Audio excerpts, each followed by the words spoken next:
Bayangkan ini, dunia terbakar oleh Perang Dunia Kedua.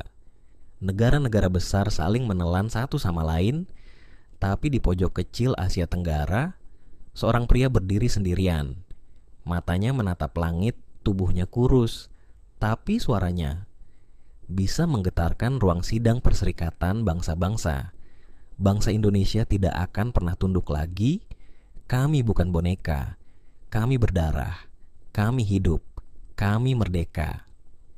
Inilah kisah pertarungan rahasia antara Soekarno dan dunia. Indonesia baru saja memproklamasikan kemerdekaannya 17 Agustus 1945. Tapi dunia tidak diam. Amerika diam. Inggris curiga. Belanda marah. Kekaisaran Jepang baru saja runtuh. Sekutu belum percaya bahwa bangsa pribumi bisa memimpin dirinya sendiri. Soekarno tahu kemerdekaan yang baru saja diproklamasikan bisa ditelan balik dalam semalam. Maka ia bergerak dengan satu senjata, kecerdasan diplomatik dan pidato yang membakar jiwa. Belanda tidak tinggal diam.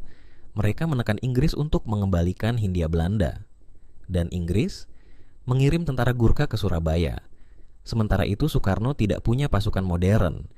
Hanya pemuda-pemuda bersenjatakan bambu runcing, semangat merdeka, dan lagu Indonesia Raya. Tapi Soekarno tidak hanya melawan dengan senjata.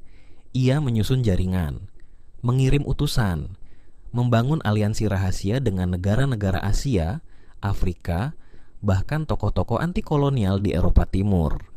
Ia tahu dalam dunia pasca perang, opini internasional adalah senjata mematikan. Dan Soekarno adalah ahli perang opini.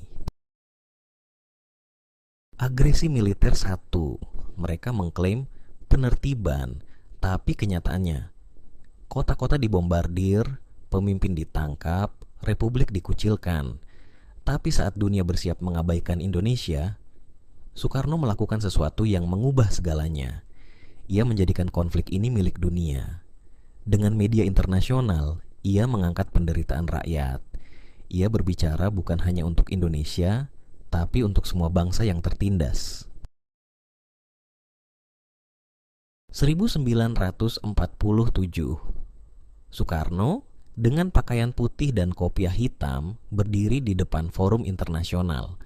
Suara kameranya tajam, intonasinya membakar. Ia tidak berbicara seperti diplomat, ia berbicara seperti pejuang. Apa arti kemerdekaan jika tidak diakui? Apa arti Perserikatan Bangsa-Bangsa jika tidak berdiri untuk keadilan? Delegasi dari India, Mesir, bahkan Rusia terhenyak. Amerika mulai goyah.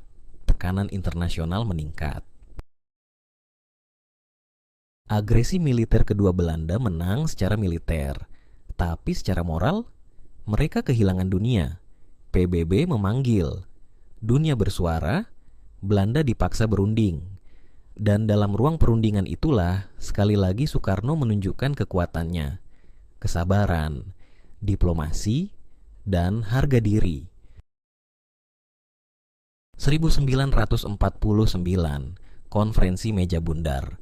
Belanda lelah, tertekan, terpojok, akhirnya mengakui kedaulatan Indonesia.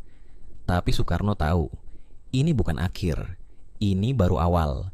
Ia berkata, kita merdeka bukan karena hadiah, tapi karena kita merebutnya dengan darah, air mata, dan jiwa.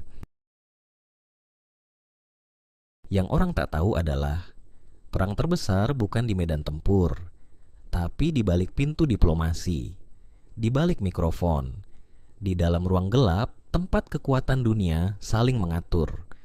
Soekarno bukan hanya presiden, ia adalah arsitek kemerdekaan yang bertarung di medan paling licik, politik global. Jadi, ketika kita menyanyikan lagu kebangsaan, ketika bendera merah putih berkibar, ingat ini, kemerdekaan Indonesia bukan sekadar tanggal, ia adalah pertarungan, melawan dunia, dan menang.